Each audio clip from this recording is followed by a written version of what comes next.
Hey guys, what's going on? This is Chris from our channel #Amputee, and today I want to talk about the final few minutes or the half hour before I had my amputation done. So the reason I want to talk about this is I've had a few people ask me about this.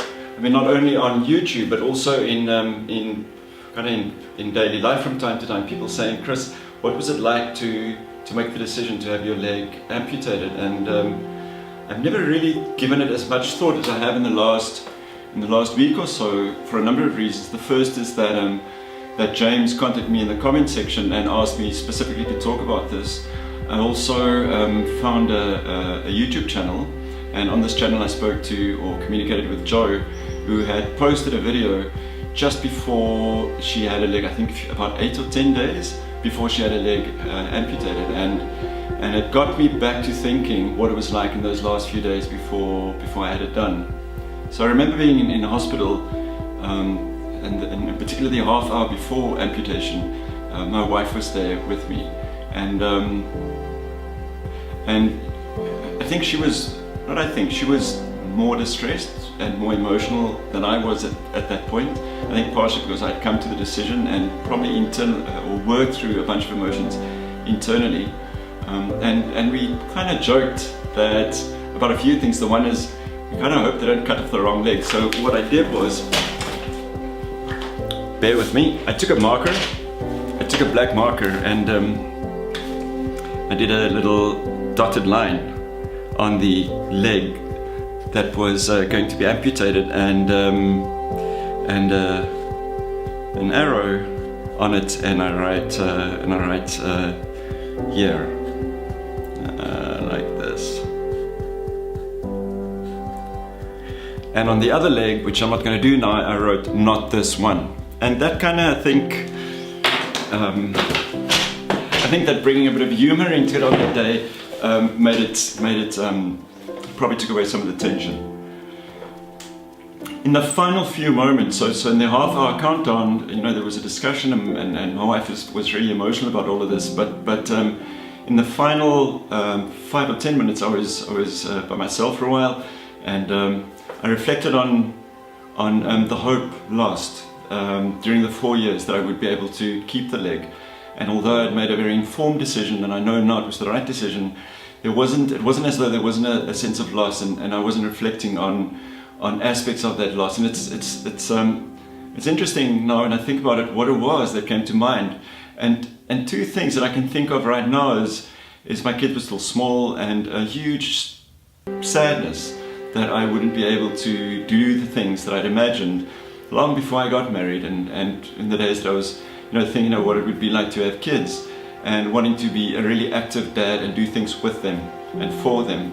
And the two things that struck me that saddened me is, the one is that I wouldn't be able to run around on the beach with them and play frisbee, which is something I love doing, that I would be immobilized and not able to do that. And that was a very big part of my identity that I really wanted to share with my kids, and that I could kind of foresee in the days that I had two legs. That was the first. The second was, and that was the bigger, I guess the really sad part of it, is that as a dad, I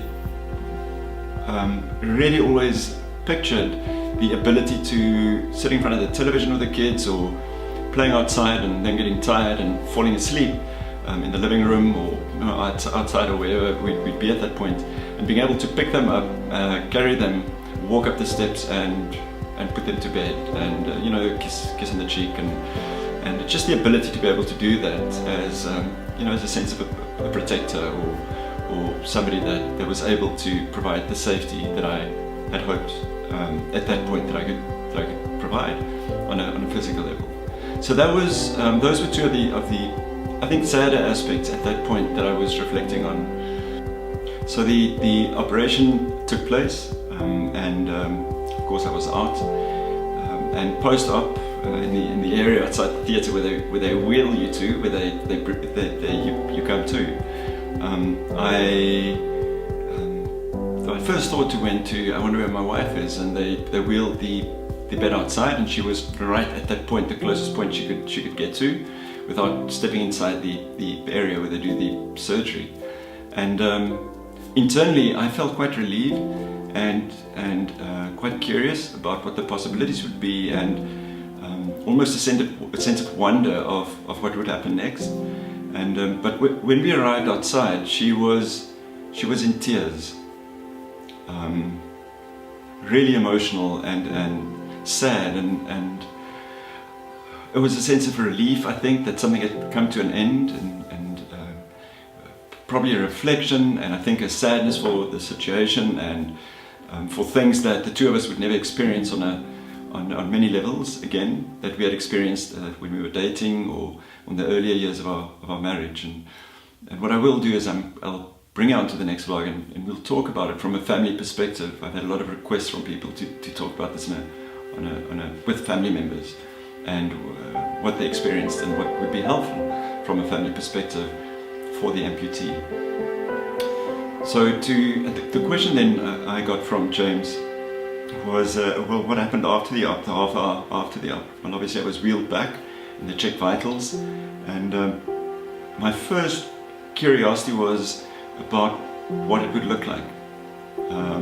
And then a sense of fear, I was overcome by a sense of fear to lift the blankets and for the first time see that the limb was gone.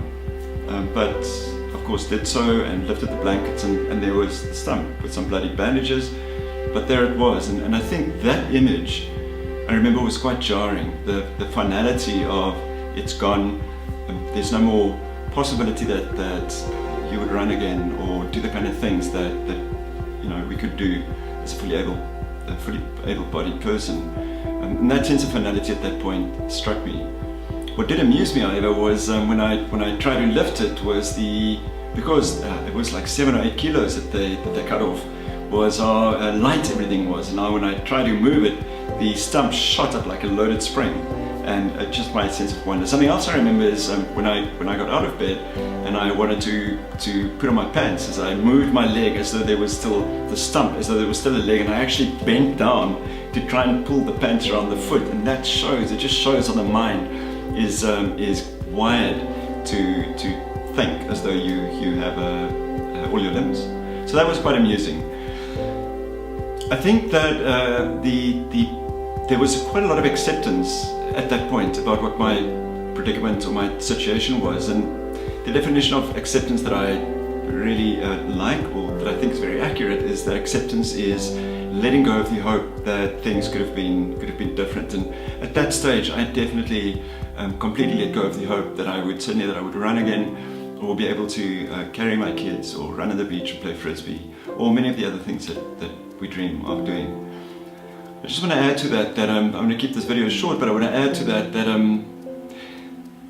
the amputation caught up with me later, and in hindsight when I reflect, is I never realized to what an extent losing a limb had affected my identity, and especially considering it, my identity was very much was deep-seated in my physical abilities, in the sport that I was doing, in my sense of capability, of the mindset. If I really wanted to do something on a physical level, I would be able to do it. And that loss of that part, letting go of that part of me, and that confidence that I had in that, had quite a devastating effect on my identity and who I thought I was at that point, and that had ramifications which I'll talk about in another vlog. So guys, that's my story today. That's the half hour before and the half hour afterwards.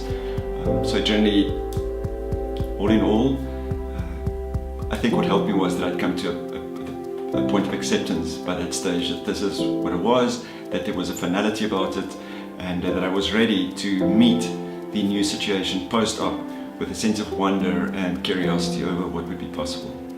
Okay guys, thanks for listening. To all of you that comment on the videos that I make and that give me input, I really appreciate that. You guys motivate me to make more videos. For those of you that are watching this for the first time, please subscribe to the channel, and if you enjoyed what I had to say today, please hit that like button. If you have anything that you want to suggest as content, please put that down too, and I'll be sure to bring it at some point. Thank you. See ya. Ciao.